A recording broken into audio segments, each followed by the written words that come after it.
وادعي الدعاء ده بعد صلاة الجمعة، والله هيغنيك وهتلاقي الفلوس نازلة عليك زي الرز. بقالي كتير قوي ما عملتلكوش فيديو، بس خليني اقول لكم على حاجة بما ان احنا لسه مخلصين صلاة الجمعة كده.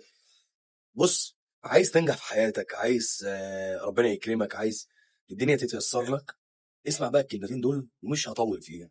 هما 3 حاجات انت هتعملهم، 3 حاجات لا رابع لها. هو شغل، صبر، وتسعى. يعني انت هتسعى وتصبر كتير جدا. وتالت حاجة، وهي دي تعتبر اولهم مش تالتهم، هي الصلاة. حاول ان انت تداوم على الصلاة، وحاول ان انت دايما تصبر واسعى. ما تستناش نتيجة، النتيجة هتيجي لوحدها. بس وانس ان انت عملت الصلاة والصبر، هو ربنا حتى بيقول لك استعينوا بالصبر والصلاة.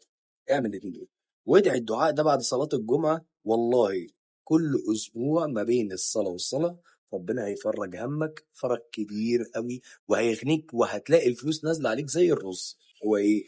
اللهم يا غني يا حميد يا مبدع يا معيد يا رحيم يا ودود، اكفني بحلالك عن حرامك واغنني بفضلك عن سوء.